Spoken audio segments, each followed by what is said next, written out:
Damien Cade knew the files were incomplete the moment the hologram flickered.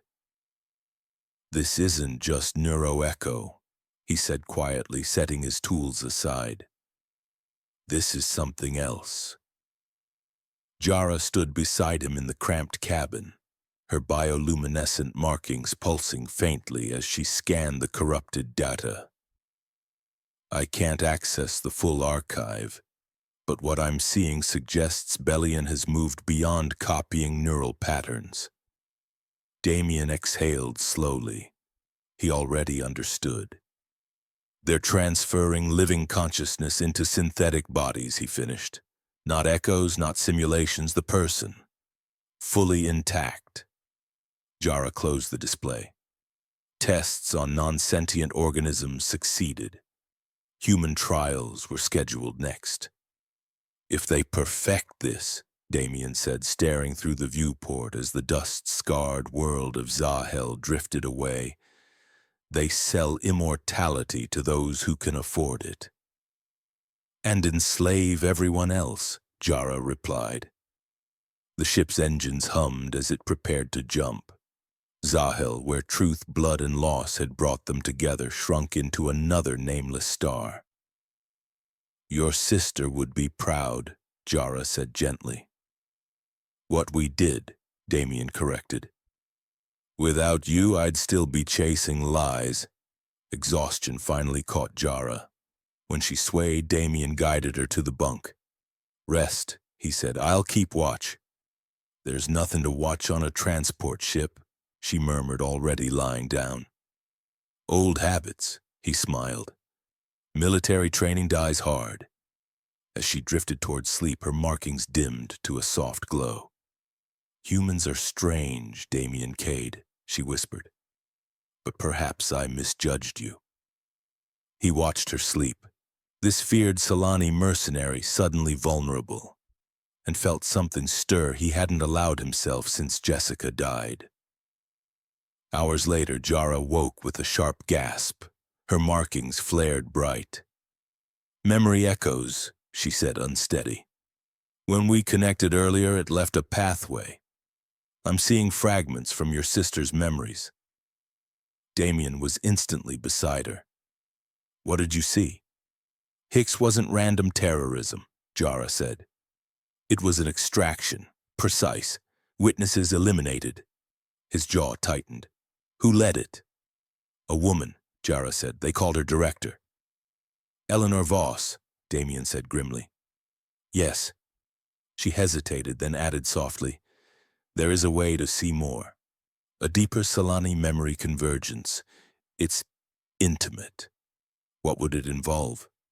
"Sharing everything," she said. "Your memories, mine." If it brings her to justice, Damien thought of Jessica.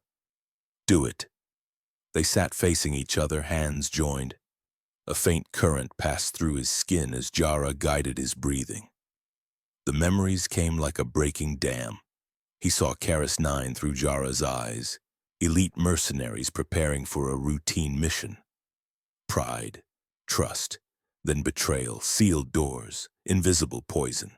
Her team collapsing while she survived by accident alone. Then Jessica, kind, brilliant, human. Through Yara's memories, Damien saw his sister laugh, heal, care.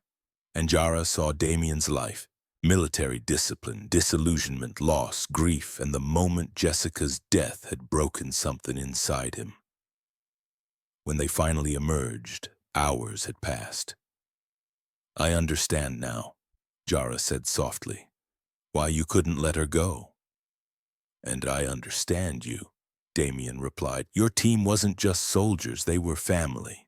She nodded. "The only one I had." "Did you see anything else about Voss?" "Yes," Jara said. "Jessica discovered Voss was eliminating anyone tied directly to Admiral Cade, including his daughter. And she hid something," Damien added. "Yes, but it's buried deep."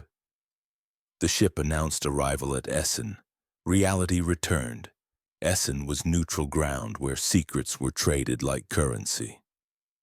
From a secure booth, they transmitted Bellion's crimes to every authority that mattered. "It's done," Jara said. "Not quite," Damien replied. "Voss will run. Then we confront her."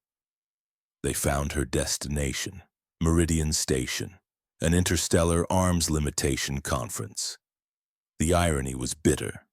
Damien entered as part of Earth's delegation using his father's credentials. Jara entered as Salani diplomatic security. Eleanor Voss appeared in stolen admiral's colors. When Damien confronted her publicly, naming Bellion, naming Neuroecho, naming Jessica, the room shifted.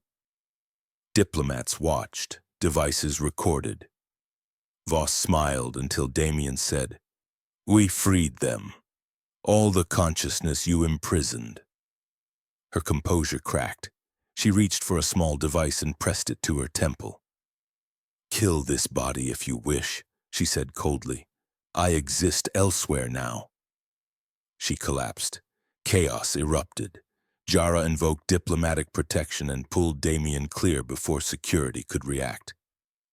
As their ship fled Meridian Station, Damien felt the tension finally break. "She said she exists elsewhere," he murmured. "The perfection protocol was theoretical," Jara said. "If she succeeded, she could be anyone, anywhere." They set course for Nissar, Jara's ocean world.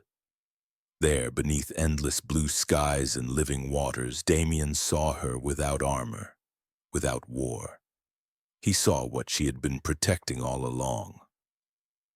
"What will you do now?" Jara asked one evening beneath Nissar's moons.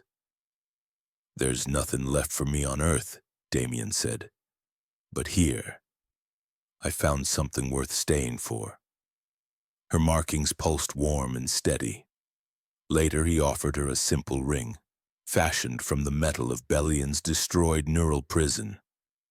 "You turned imprisonment into freedom," she said softly, accepting it. "Among my people," she added, "memories shared become futures chosen." She leaned close, forehead touching his. "No peeking, human," she whispered with a blush of light. "Unless it's forever."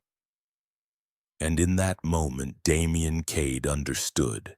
After vengeance, after loss, after silence, there can still be a beginning.